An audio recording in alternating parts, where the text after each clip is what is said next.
very long time now, I've called myself Gnostic.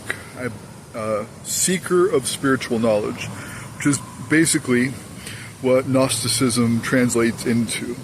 Now, the Coptic Church is a variation of Egyptian Christian descent, and so you've got like the Ethiopian Coptic Church.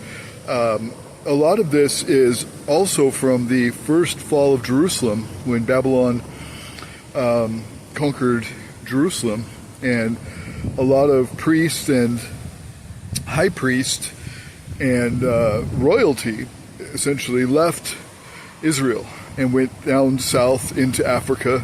Along the way, they started little communities, and from Yemen all the way down to South Africa, Zimbabwe and Botswana, you'll find the Lemba. And what strikes me about the truth about these people, the enticing part of this collective knowledge or movement or whatever you want to call it, religion, I guess. I'm not really much of a religious person, but I lean towards these ancient religions, not just these newfound Bible thumpers or, the newfound LGBT religion or the newfound wokeness or the newfound this or that. Like, I'm talking ancient knowledge that people put a lot of love and sacrifice into preserving and keeping correct and unadulterated. So you'll see, like in the current Bible, the King James or the variations of the King James, there's 66 books, and there's 66 books in there only because the Catholic Church weeded out about 100 books. In the Ethiopian Bible, which dates to surviving copies date around to the 6th century anyway, the 500s, mid 500s, and they figured that it began its work around the 4th century, potentially before the Nicene Creed, the Council of Nicaea.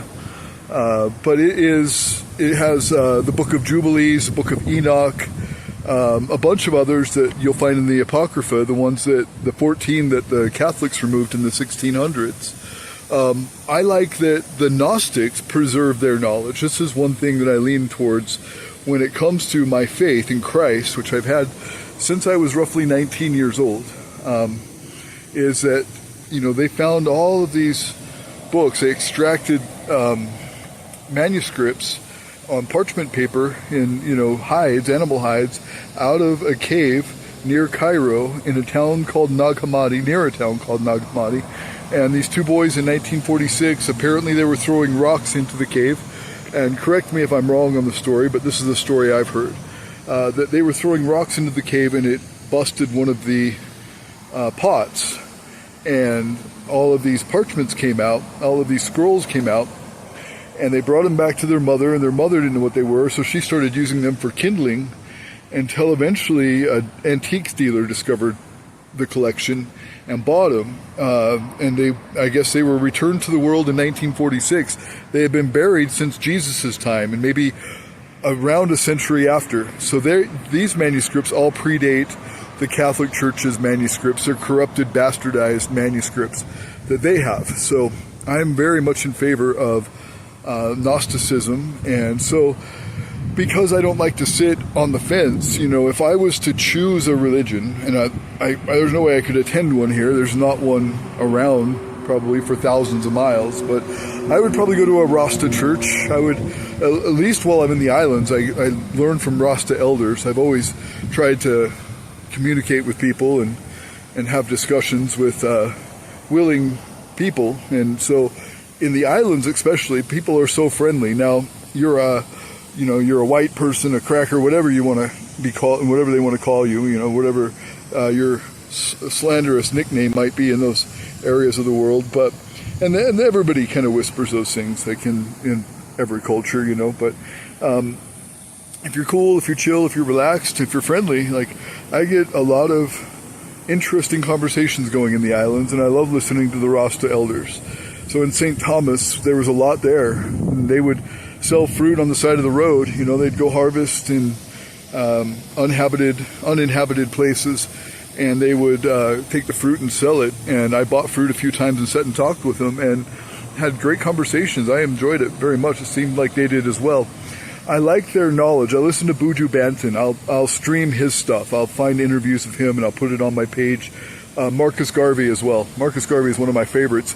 I'll tell you right now, Marcus Garvey versus any BLM leader, I would say they would be offended. The BLM leaders would be absolutely terrorized and triggered and need a safe space by listening to Marcus Garvey.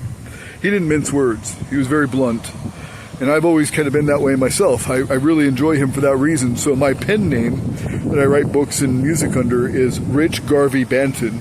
Garvey for Marcus Mosiah Garvey, Banton for Buju Banton, and Rich or Richard for my father, Richard Thompson. And so I write under that pen name because I respect these Rasta elders so much. My father was a great teacher of wisdom, great teacher of toughness and endurance and self-preservation. I learned a lot from my father. I have absolute respect for him. Didn't baby me too much, but was kind enough when I needed it, and was always good for a laugh. I miss the guy. So I would say I identify with Rasta or Coptic, the Coptic Church, Ethiopian Coptic Church most likely. I like their history of Christianity and their book, their Bible, the Ethiopian Bible. But I don't like to sit on the fence, so I mean, that's my religion, and this is another reason why I can't do this. You know, like when I say they're not my tribe, when I'm referring to, like, you know, the trans population, you know, I've had friends, I've worked with people that were trans. Like I worked with a dude named Ryan Blackhawk with Sensible Washington when we were trying to get cannabis legalized, and we had respect for each other and good communication. I wouldn't say we were friends, but he was friendly. I was friendly back. It was all good. He, she, whatever.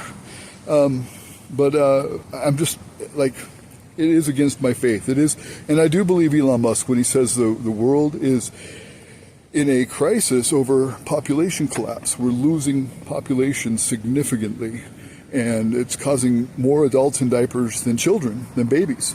And it is turning, you know, the workforce upside down. And it is a great collapse. It could be followed with devastating effects. The only saving grace I could think of was robots and AI that could care for us. But that sounds awful. So I think we need to continue our population growth. And I don't think we're in a population overgrowth crisis. I think we're in a population collapse crisis. And so definitely having more kids is preferable than having, oh, well, they don't have the perfect life. Why would I bring them into this cruel world? No, come on. Cruel world?